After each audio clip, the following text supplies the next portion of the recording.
여호와는 나의 목자시니 그가 나를 푸른 풀밭에 누이시며 쉴 만한 물가로 인도하시는도다. 내 영혼을 소생시키시고 자기 이름을 위하여 의의 길로 인도하시는도다. 내가 사망의 음침한 골짜기로 다닐지라도 해를 두려워하지 않을 것은 주께서 나와 함께 하심이라. 주의 지팡이와 막대기가 나를 안위하시나이다. 주께서 내 원수의 목전에서 내게 상을 차려주시고 기름을 내 머리에 부으셨으니 내 잔이 넘치나이다.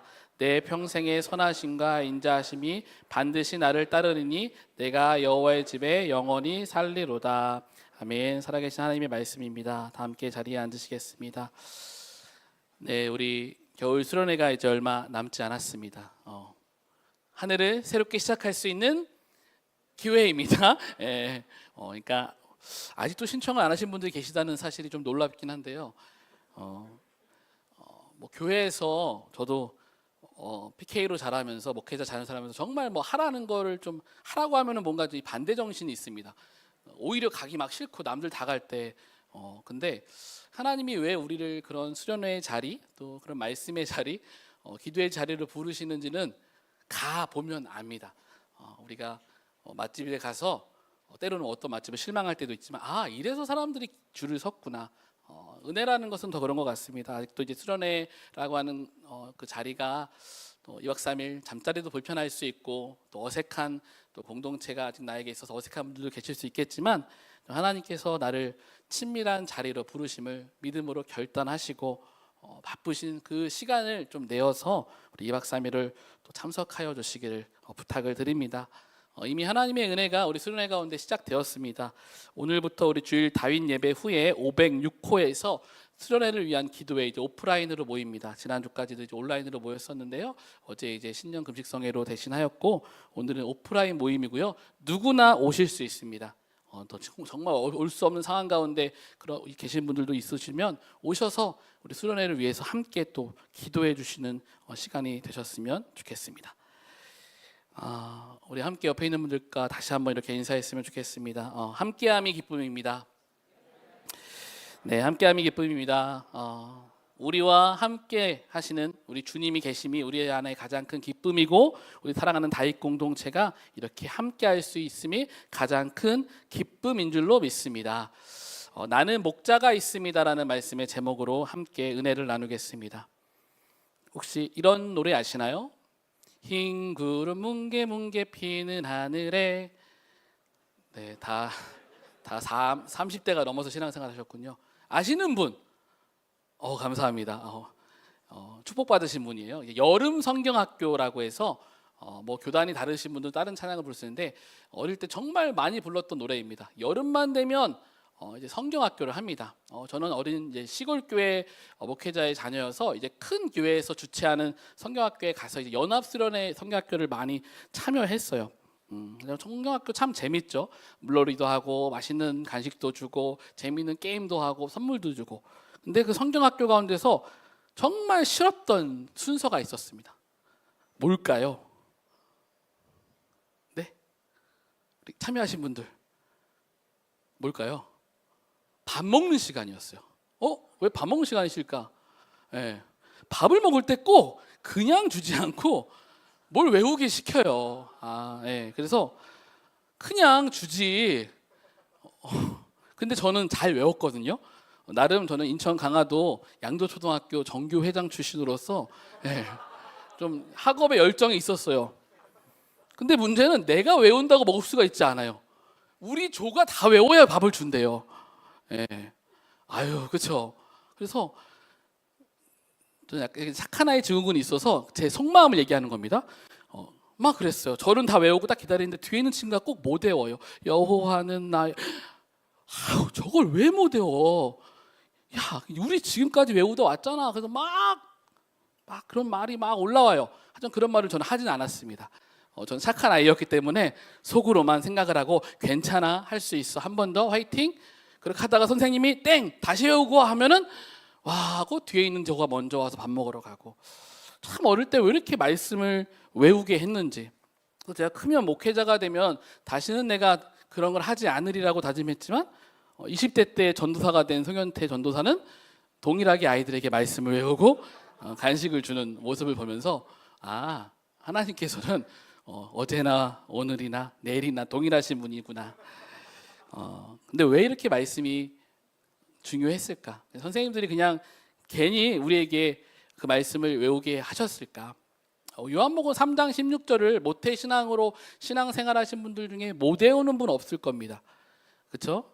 하나님이 세상을 이처럼 독생자를, 오늘 노래 많이 부르죠? 누구든지 예수 믿으면 멸망하지 않고, 도와주세요. 요한복음 3장 16절. 아멘. 네. 그때 그 말씀을 제가 어릴 때 외운 거예요. 초등학교도 들어가기 전에. 그때는 참 외우기가 싫었어요. 근데 그 말씀이요, 이제 40을 넘어가는 이 인생을 살아가는 지금까지도 잊을 수 없는 그 말씀이고요. 그 말씀이 제 안에 진리의 말씀으로 붙잡고 살아가고 있습니다. 오늘 이 말씀에 대한 이야기를 좀 하려고 합니다. 지난주에 제가 나눠드렸던 말씀이 기억나실지 모르겠지만, 기도하면 어떠한 일이 일어나게 되어 있다 없다? 있다. 예, 우리 영적 최전선에서 우리 또 전쟁을 치르다 오셨죠? 또 후방 부대에서 싸우다 오신 분 없죠? 무슨 일이 우리 안에 일어나게 되어 있습니다. 기도하면. 마찬가지로 우리가 하나님의 말씀을 가까이 하는 자리로 나아갈 때도 동일하게 하나님의 역사는 일어납니다. 특별히 2026년 이 새해를 맞이하면서 우리 선화목자교회의 표어가 있습니다. 아시나요? 함께 따라해 볼까요? 그래도 우리 표어 정도는 알고 계셔야죠. 함께 따라합시다. 교회, 하나님과 세상을 잇는 다리. 그래서 브릿지라고 해서 우리 교회가 이 세상 가운데 하나님을 모르는 영혼들을 잇는 다리가 돼야 된다. 그리고 내가 정말 주님의 복음을 잇는 다리가 되어야 된다. 근데 그 다리가 될 때 중요한 것 중에 하나가 무엇이냐? 말씀입니다. 말씀이 없이는요, 전도하기가 어렵습니다. 말씀이 없이는요, 우리의 삶이요, 하나님의 역사하시기가 어렵습니다. 어떠한 예화를 제가 어떠한 목사님의 설교를 통해 들었습니다. 이런 예화였어요. 어느 한 중년의 남성이요, 어느 날 갑자기 심장이 빨리 뛰고 밤에 잠을 이루지 못하는 불면증에 시달렸어요. 그래서 좀 시간이 지나면 괜찮아지겠지 했는데 시간이 돼도 그게 호전되지 않는 겁니다. 그래서 여러 병원을 찾아다닙니다. 그래서 약을 처방받기도 하고 하는데 그 병이 낫지를 않는 거예요.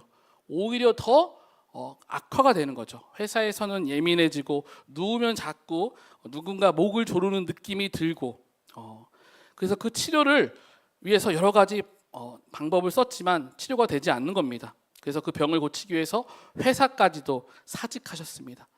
정말 그분에게 있어서는 너무나 고통스러웠던 시간이었을 것 같아요.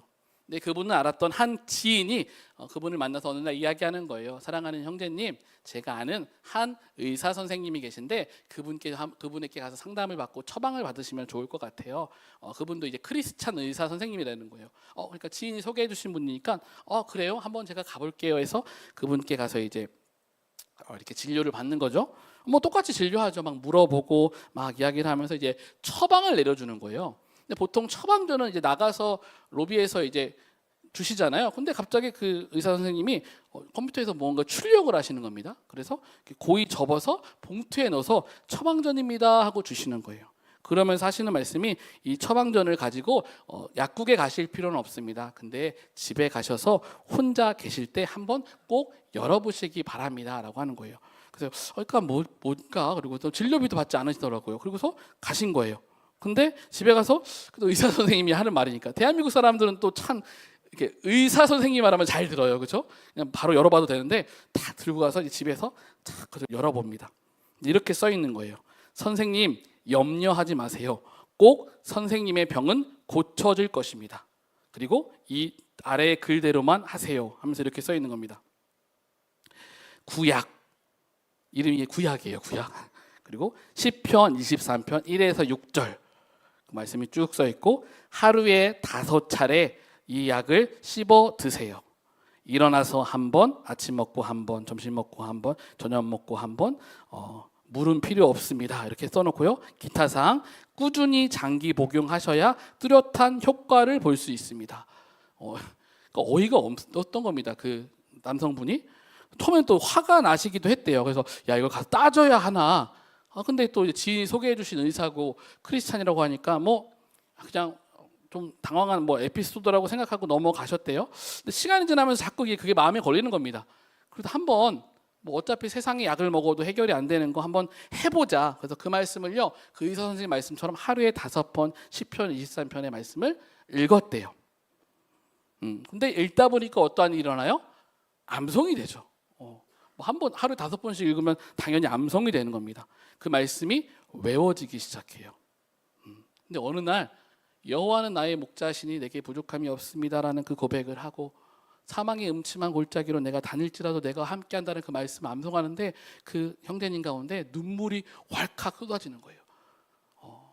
그러면서 통곡하며 회개가 되었다라는 겁니다.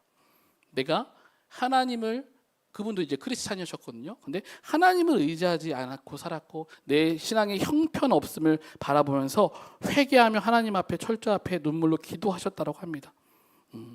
그리고요, 여기저기 병원을 다녀지도 고쳐지지 않았던 그 불안감과 불면증이 고쳐졌다라는 놀라운 역사의 이야기를 들었습니다.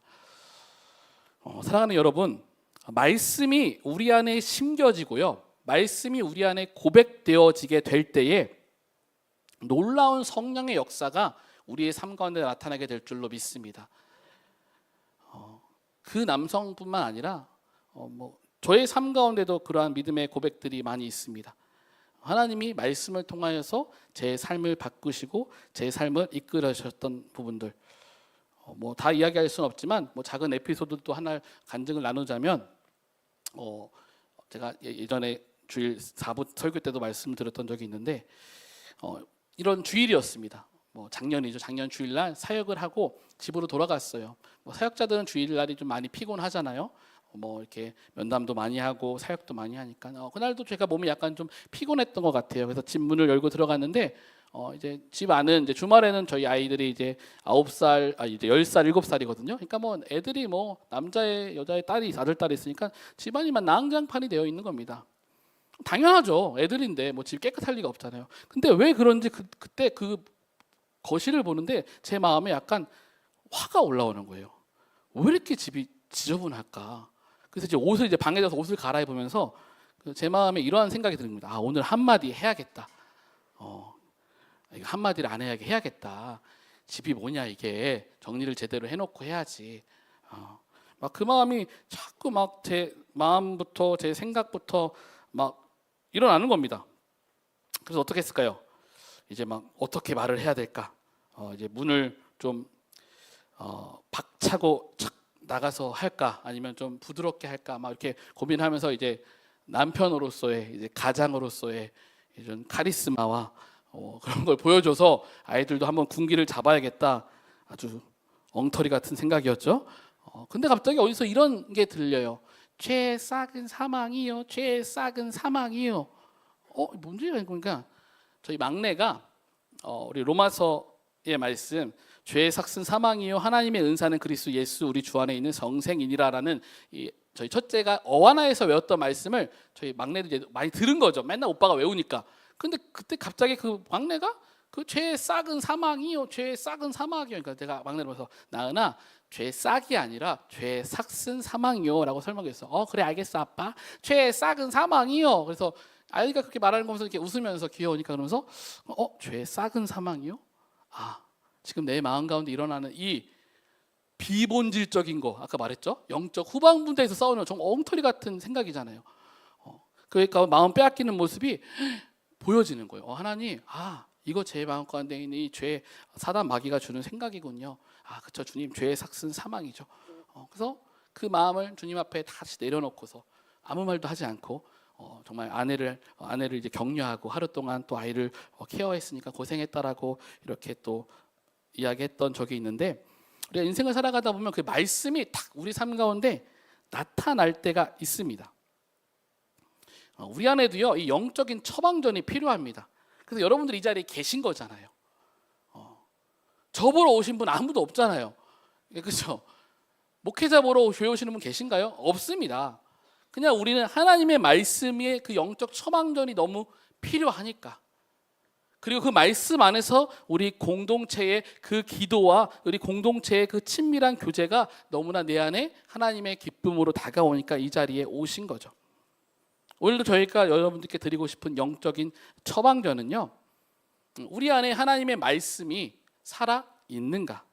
히브리서 4장 12절의 말씀을 보시면요, 이게 개역개정과 세번역을 조금 제가 섞어서 좀 말씀을 한 건데 함께 읽어볼까요? 시작. 하나님의 말씀은 살아있고 활동력이 있어서 좌우의 날이 선 어떤 칼보다 더 날카롭습니다.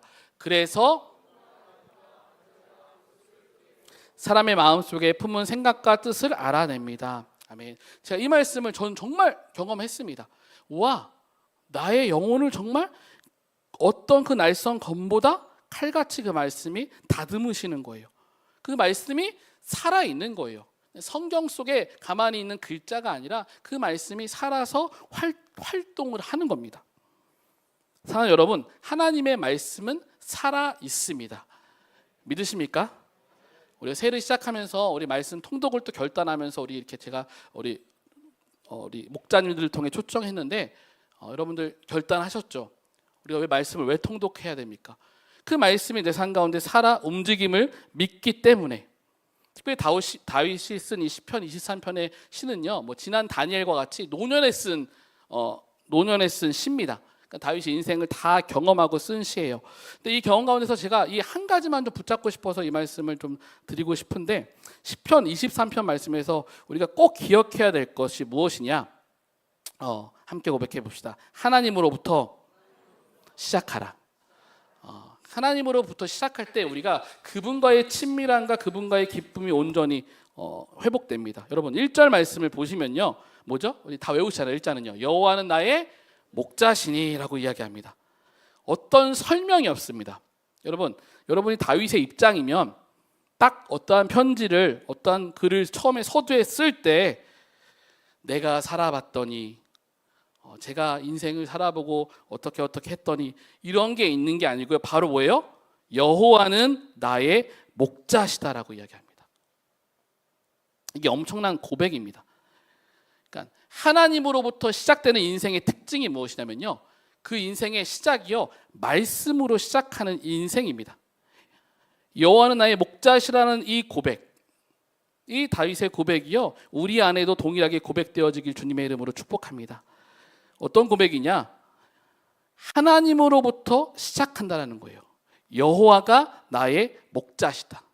여러분, 주어가 누구죠? 여호와입니다.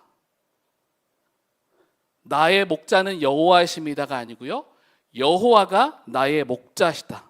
주어가 하나님이십니다. 우리가 많이 들어보셨겠지만 하나님이 주어시고 우리는 뭐예요? 동사죠. 우리가 하나님의 그 일들을 손과 발이 되어서 우리 이 땅 가운데서 이뤄내고 하는 겁니다. 여러분, 인생에는요, 두 가지 인생이 있습니다. 하나님으로부터 시작하는 인생, 다윗과 같이 여호와는 나의 목자십니다. 우리 인생의 기본 세팅을요, 하나님이 목자시다, 하나님으로부터 시작된다라고 시작하고 있는 사람이 인생이 있고요, 두 번째로 나로 시작하는 인생이 있습니다. 쉽게 말해서 하나님이 없는 인생. 하나님으로부터 시작하는 인생은요, 하나님이 다스려 가세요. 하나님이 이끌어 가세요. 하나님이 선한 목자가 되셔서 우리의 삶을 선한 길로 이끌어 가십니다. 반대로요, 하나님이 없는 인생에는요, 몇 가지 특징들이 있습니다. 두 가지 특징을 좀 나누고 싶은데요, 함께 고백해 볼까요? 우연히의 특징. 하나님이 없는 인생들은요, 우연히를 좋아해요. 우연히. 그래서 그렇게 로또를 사는 거예요, 세상 사람들이. 내가 한번 우연히 로또 한번 맞아서 내 인생 바꿔봐야겠다. 그러니까 운이 좋아서 내가 이렇게 됐다. 그냥 내가 어떠한 그냥 운명으로 이 자리에 있는 거다. 뭐 이렇게 진화론자도 그렇잖아요. 뭐 어떠한 우연히 이 세상이 생긴 거야. 창조가 아니라 이 세상은 우연히 어떠한 작용에 의해서 생긴 거야. 반대로, 야, 넌 지금 운이 없어서 네 인생이 지금 그런 거야. 여러분, 이런 말들은요, 하나님이 없는 인생들입니다. 두 번째 특징이 뭐냐면, 하나님이 없는 인생은요, 힘이 지배하는 인생입니다. 뭐가 지배하는 인생이라고요? 힘이 지배합니다. 그래서 하나님이 없는 인생은요, 생존 방식이요, 힘이에요. 힘을 길러야 돼요. 그렇죠?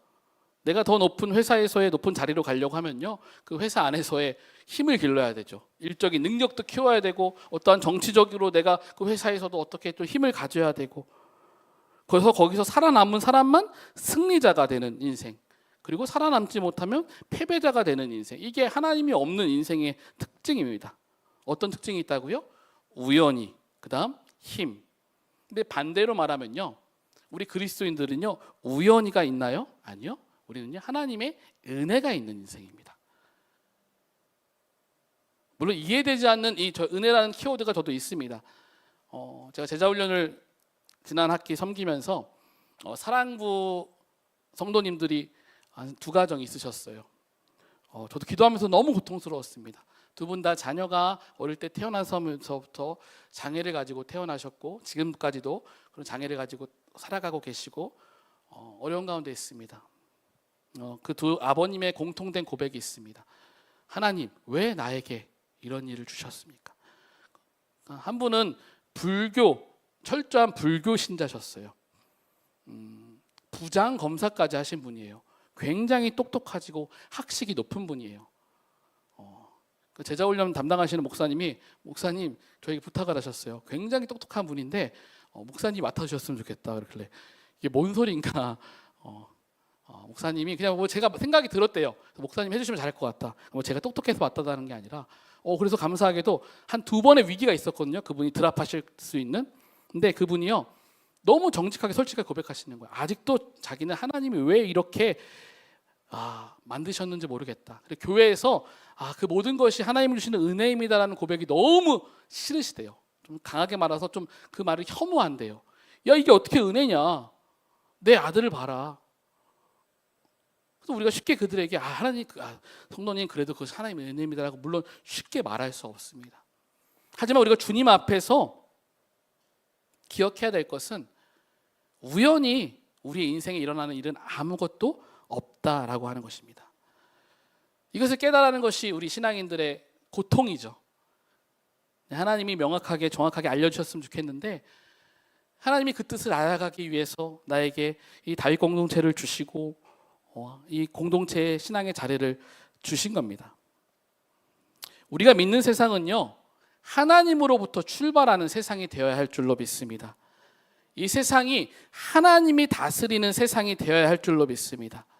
우리가 그 일을 위해 이 자리에 부름 받은 겁니다. 하나님이 주어가 되어야 돼요. 이 대한민국의 주인도 하나님이시고 이 열방의 주인도 하나님이십니다. 어떠한 위정자, 어떠한 정치인이 이 나라의 주인이 될 수 없고요. 죄송합니다. 국민이 주인입니다. 아니요. 하나님이 주인이십니다.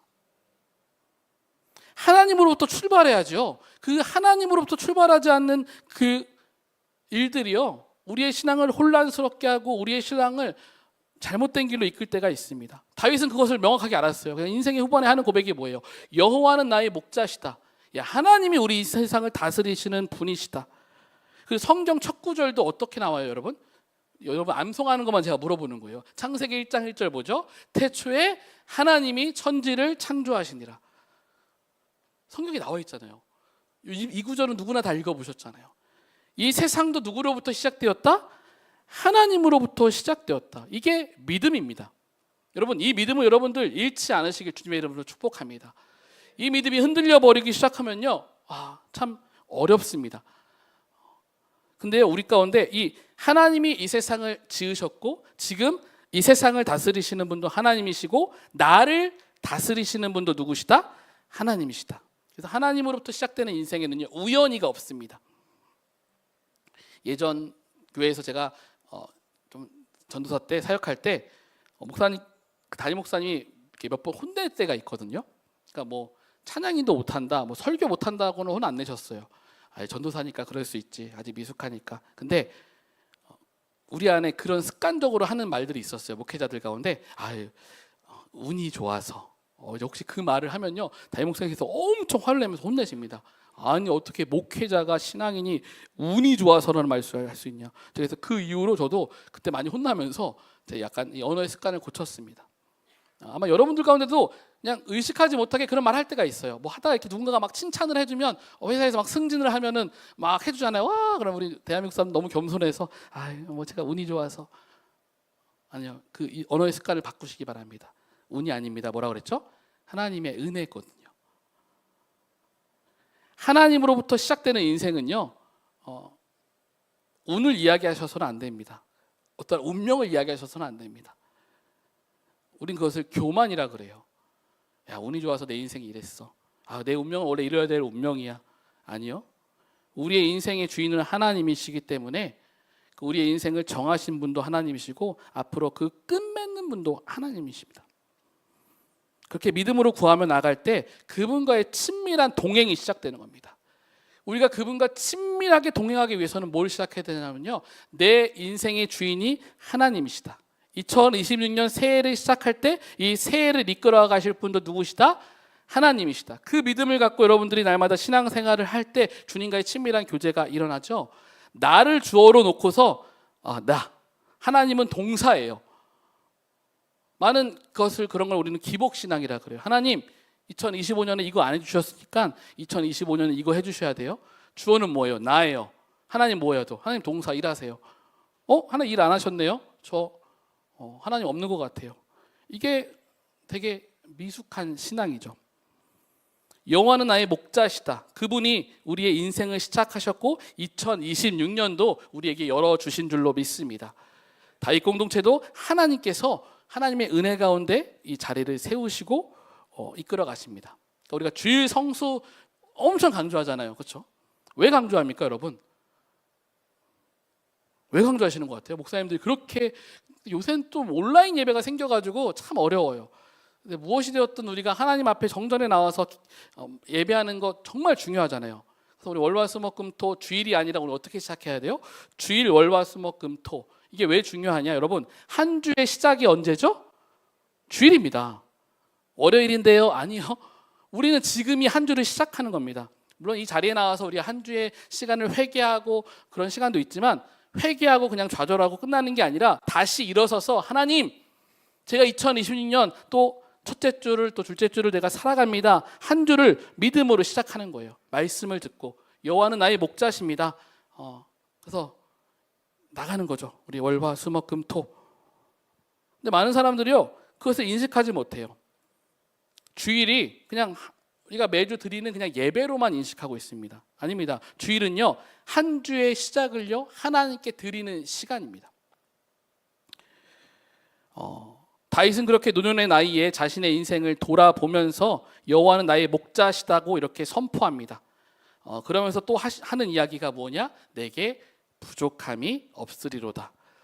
자, 이게 또 어려운 거죠. 부족함이 없으리로다. 다윗에게도 부족함이 많았습니다. 하지만 하나님이 주어가 되어 보니까요, 세상에서 부족하다고 말하는 것들이 부족한 게 아니더라고요. 그리고 목자라고 이야기하는 이유가 뭐예요? 우리가 뭐다?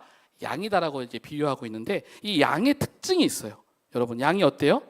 많이 들어보셨을 거예요. 양은 시력이 안 좋아요. 앞을 잘 못 봅니다. 그래서 한 1m 50, 1m, 2m밖에 못 본대요. 그러니까 앞에 있는 것만 쫓아가다 낭떠러지에 떨어지기도 하는 게 양이에요. 그럼 우리가 생각처럼 이렇게 예쁘고 하얗고 털 복실복실한 게 아니라, 양은요, 우리 평창 양떼목장 가보시면 아시겠지만 되게 색깔 양 털이 지저분하고 냄새나고 그럽니다. 그리고 양은요, 보통 초식 동물들은요, 하나님이 좀 달리기 빠르게 만들었거든요. 맹수에 도망갈 수 있더라고. 가젤 그런 것 사슴은요, 태어나자마자 몇 초가 안 되면 바로 뛸 수 있대요. 하나님이 그렇게 초식 동물 만들었는데 양은 안 그래요. 여러분, 양 뛰는 거 보셨어요? 우리가 뛰어가서 잡을 수 있습니다. 달리기도 느려요. 시력도 어둡고 또 자기를 지킬 힘도 없어요. 뿌리가 뾰족하지도 않고요, 발톱이 날카롭지도 않아요. 근데 우리 보고 그런 양 같대요. 하나님 우리를 너무 과소평가하시는 거 아닙니까? 우리 그 정도는 아닌데요. 근데 아니라는 거예요. 너희는 양이야. 왜? 양은 그렇기 때문에 목자가 필요합니다. 여러분, 양에게 있어서 가장 좋은 게 좋은 푸른 초장에서 풀을 뜯어먹는 게 아닙니다. 그 푸른 초장에서 아무리 좋은 유기농 풀을 뜯어먹고 있어도요, 맹수가 오면요, 그 양은 맹수의 사냥감밖에 되지 않습니다. 양이 있어서 가장 좋은 곳이 어딘지 아세요? 목자가 있는 곳입니다. 그것이 아무리 광야일지라도요, 그 곁에 목자가 계시면요, 그것은 양에게 있어서 푸른 초장이 되고요, 그것은 양에게 있어서 천국이 되는 거예요. 하나님이 그 말씀을 하고 싶으신 거예요. 사랑하는 현태야, 너 양이야. 하나님 저 아닌데요? 그래서 저 양 아닌데 막 발톱을 막 깎아요.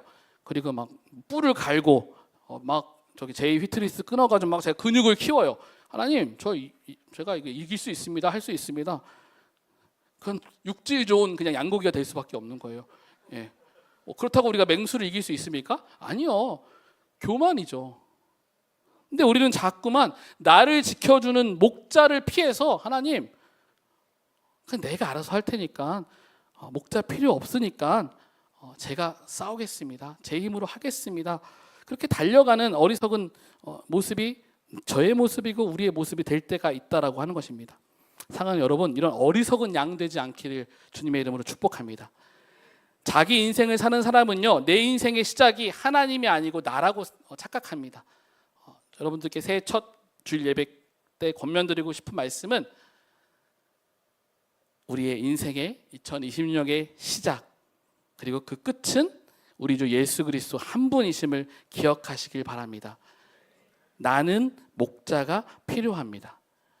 여러분, 이 고백을 하셔야 돼요. 여호와는 나의 목자시니 내게 부족함이 없으리로 하면서 뒤에 나오는 말씀들은요, 그래 내가 여호와로 시작하고 내가 주님을 목자로 여기고 살아가면요 어떠한 일이 일어나는지 쭉 설명합니다. 그 뒤에 말씀들은요, 쉴만한 물가, 좋은 일만 하는 게 아니라 때로는 큰 죄악 가운데 무너지기도 하고 광야 가운데 걸어갈 수도 있어. 음침한 골짜기가 너희 그 가운데도 있어. 하지만 잊지 마. 이 모든 걸 하나님이 시작하셨고 하나님이 열매 맺게 해 주실 거야. 무상한 다윗 공동체, 제가 또 지난주에도 말씀드린 것처럼 계속 도전드리고 싶고 저도 기도하는 것은 이 대한민국의 싱글의 문화를 우리 다윗 공동체가 하나님이 시작하는 문화로 바꿔가시길 주님의 이름으로 간절히 축복드립니다. 대한민국의 이런 싱글의 비율이 굉장히 높아지고 있는 거 아시죠? 그런 상황에서 우리의 예배와 우리의 기도와 우리의 삶에서의 그러한 예수님을 닮아가는 모습들이 얼마나 효과가 있을까, 얼마나 달라질까, 우리는 그렇게 좌절할 수 있는데요. 아닙니다. 하나님은요 이미 다윗 공동체를 주목하시고요, 하나님이 이 가운데 시작하셨고요, 또 이 대한민국에 그 필요한 때에 우리 공동체를 이 시대 가운데 쓰고 계신 줄로 믿습니다. 우리 그 나는 목자가 있습니다. 나는 그 예수님이 있습니다라는 믿음이 자랑스러워지셨으면 좋겠습니다. 세상 사람들은 그런 말 많이 하더라고요. 모목 보유국 해가지고 손흥민 보유국, BTS 보유국 해서 그런 걸 자랑스러워해요. 세계 다니면서. 그렇죠. 외국 가보신 분들은 알 거예요.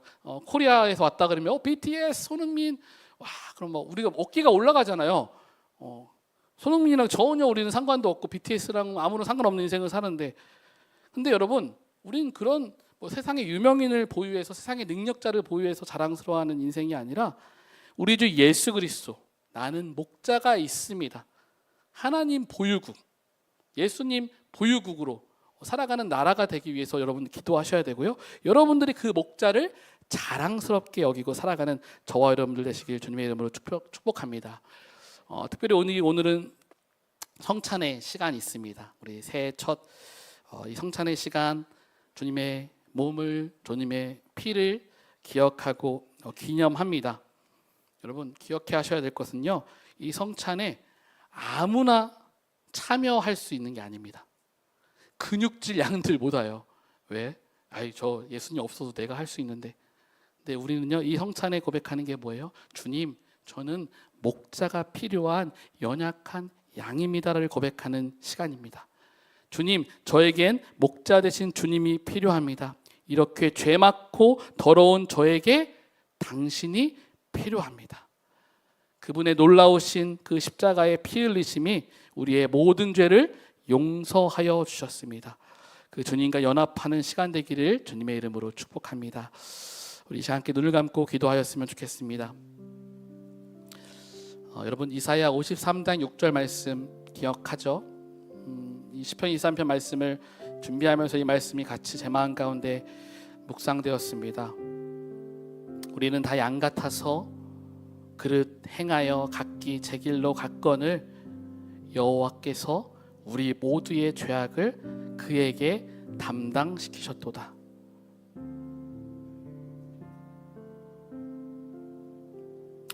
여러분, 2026년은 그릇 행하여 각기 제 길로 가지 맙시다. 그런 지체가 있으면 붙들어 주시고요. 그런 지체가 있으면 생명 다해 여러분 기도해 주셔야 됩니다. 왜요? 우리의 가장 선한 목자가 나에게 계시기 때문에. 주님이 말씀하십니다. 나만 믿고 따라와. 내가 너를 사랑한단다.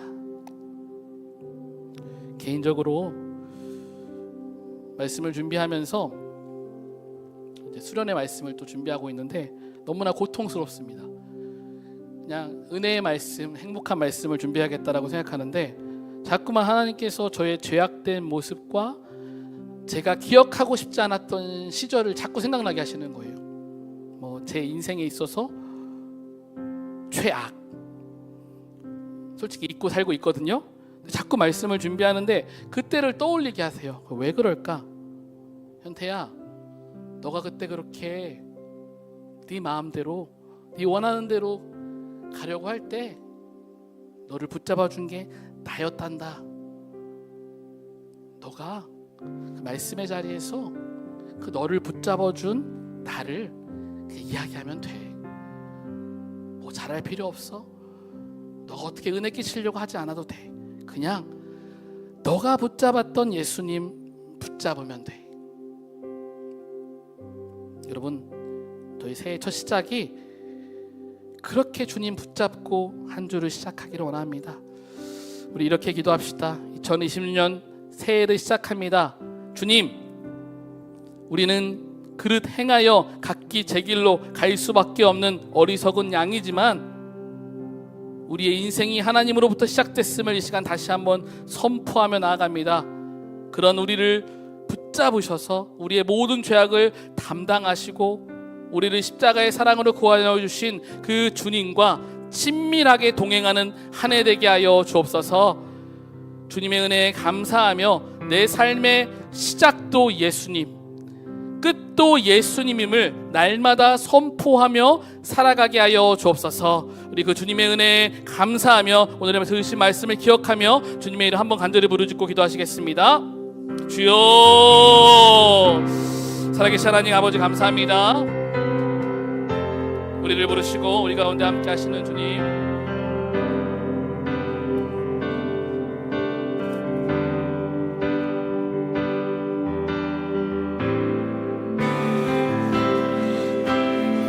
아버지 하나님, 그만 보기를 소망해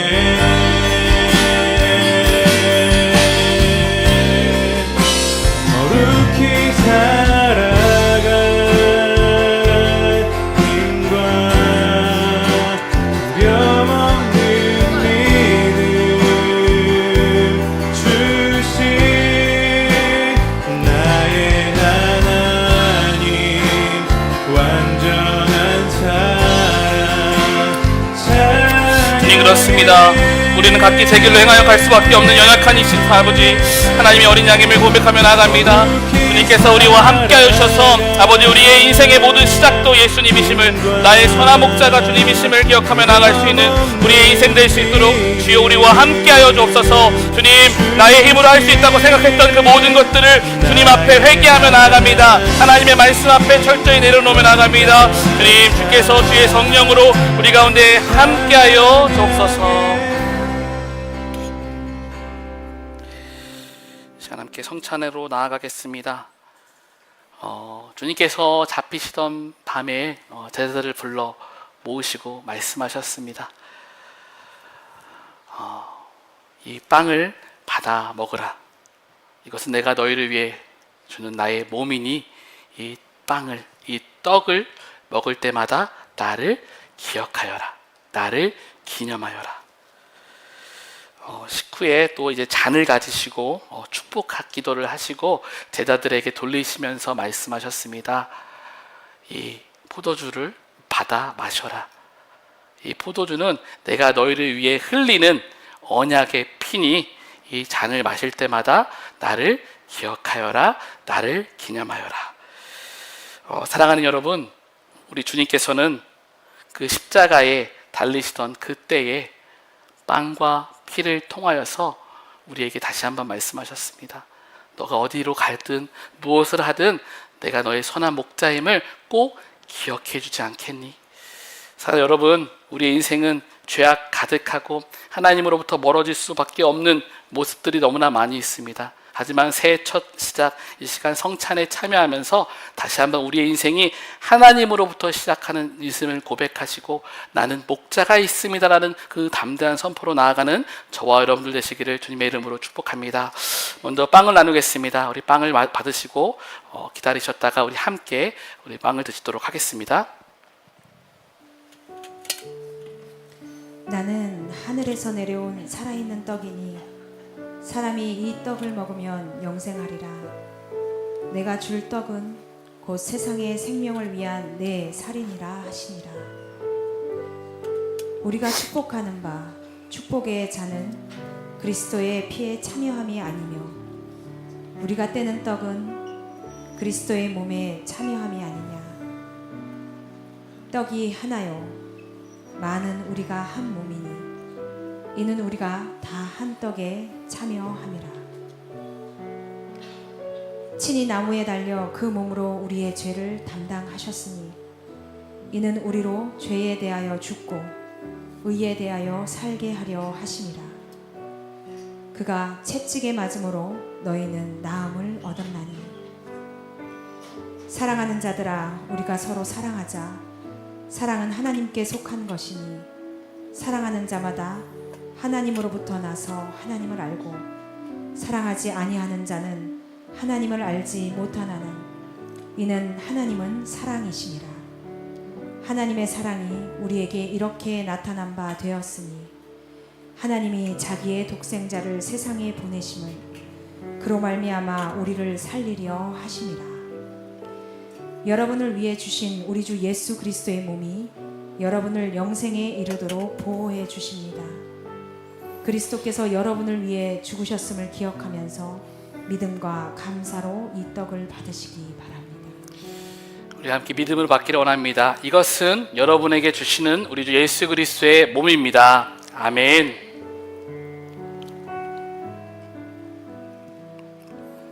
네, 잔을 또 받으시겠습니다. 만일 우리가 죄가 없다고 말하면 스스로 속이고 또 진리가 우리 속에 있지 아니할 것이요 만일 우리가 우리 죄를 자백하면 그는 미쁘시고 의로우사 우리 죄를 사하시며 우리를 모든 불의에서 깨끗하게 하실 것이요 나의 자녀들아 내가 이것을 너희에게 쓰면 너희로 죄를 범하지 않게 하려 함이라. 만일 누가 죄를 범하여도 아버지 앞에서 우리에게 대언자가 있으니 곧 의로우신 예수 그리스도시라. 그는 우리 죄를 위한 화목 제물이니 우리만 위할 뿐 아니요 온 세상의 죄를 위하심이라. 수고하고 무거운 짐진 자들아 다 내게로 오라. 내가 너희를 쉬게 하리라. 하나님이 세상을 이처럼 사랑하사 독생자를 주셨으니 이는 그를 믿는 자마다 멸망하지 않고 영생을 얻게 하려 하심이라. 이보다 모든 사람이 받을 만한 이 말이여 그리스도 예수께서 죄인을 구하시려고 세상에 임하셨다 하였도다. 여러분을 위해 흘리신 우리 주 예수 그리스도의 피가 여러분을 영생에 이르도록 보호해 주십니다. 그리스도께서 여러분을 위해 흘리신 피를 기억하면서 믿음과 감사로 이 잔을 받으시기 바랍니다. 이것은 여러분에게 주시는 주님의 피입니다. 아멘.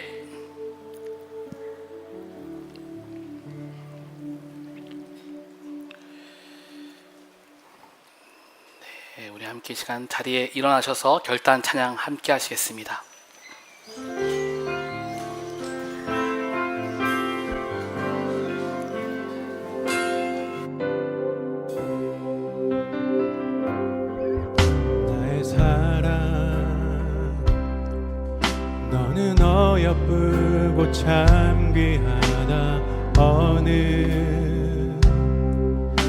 보석보다 귀하다.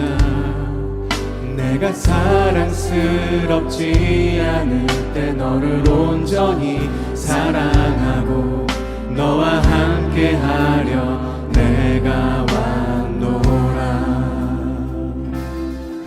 주의 사랑,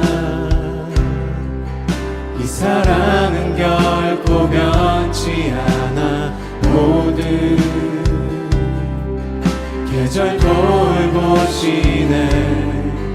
푸른 마르고 꽃을 시드나. 주의 말씀은 신실해. 실수가 없으신 주만 바라. 주님의 나라와 뜻이 나의 삶 속에 임하시며 주님 알기를 주만 보기를 소망해.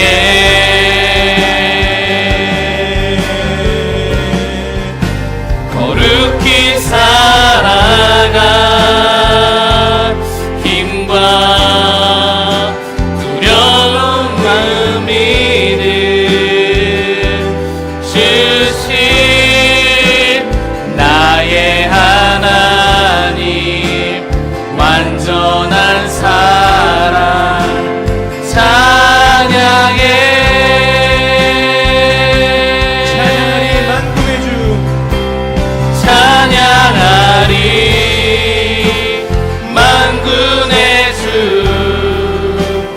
영원히 함께 하시네. 존귀하신 사랑의 왕 영원히 통치하시네. 우리 함께 손들고 찬양합시다. 주님의 나라와 뜻이 나의 삶 속에 임하시며 주님 알기를 주만 보기를 소망해.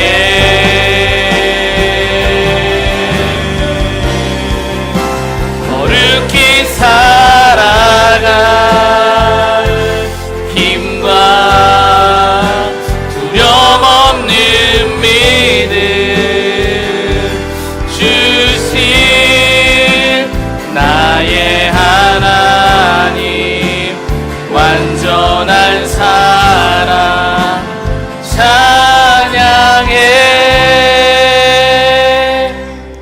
기도하겠습니다. 살아계신 하나님, 우리가 우리의 길이요 진리요 생명 되신 내 인생의 주인 되시고 내 인생의 시작 되신 우리 주 예수 그리스도의 몸과 피를 기억하며 성찬을 받았습니다. 주님, 이 시간이 단순히 주님을 기억하고 기념하는 시간이 아니라 나를 살리시고 나를 이끌어 가실 그 주님을 온전히 바라볼 수 있는 영적인 눈이 활짝 열리는 시간 되게 하여 주옵소서. 우리가 주님의 몸과 피를 마셨습니다. 이제는 예수님 닮은 자로, 예수님을 따라가는 자로 우리의 삶을 주님께서 정돈시켜 주옵시고, 특별히 2022년 주님께 우리의 삶을 온전히 맡기며 나아갈 때에 삶에 있는 모든 영역 가운데 하나님의 일하심과 주님의 나라가 온전히 이루어지는 시간 될 수 있도록 주여 함께하여 주옵소서. 사랑하는 다윗 공동체를 정말 하나님이 귀히 쓰시는 줄로 믿습니다. 이 나라와 이 시대 가운데 무너져 있고 정말 주님께서 영적으로 세워야 될 그 모든 영적인 영역에 우리 사랑하는 다윗 공동체가 하나님께 귀히 쓰임받는 믿음의 전진 부대로 귀히 사용하여 주옵소서. 그러므로 말미암아 이 나라의 주인이 하나님이심을, 이 열방의 주인이 하나님이심을 우리를 통하여 또 온전히 나타날 수 있는 2026년 한 해가 될 수 있도록 주여 우리와 함께하여 주옵소서. 이제는 우리 주 예수 그리스도의 은혜와 놀라우신 아버지 하나님의 사랑과 우리와 함께 하시고 우리의 선한 목자 되시고 우리의 인생의 시작 되시는 성령님의 감화감동 함께 하심이 사랑하는 다윗 공동체 모든 지체들과 삶과 가정과 일터와 모든 영역 가운데 이제로부터 영원토록 함께 하시기를 간절히 축원하옵나이다. 아멘.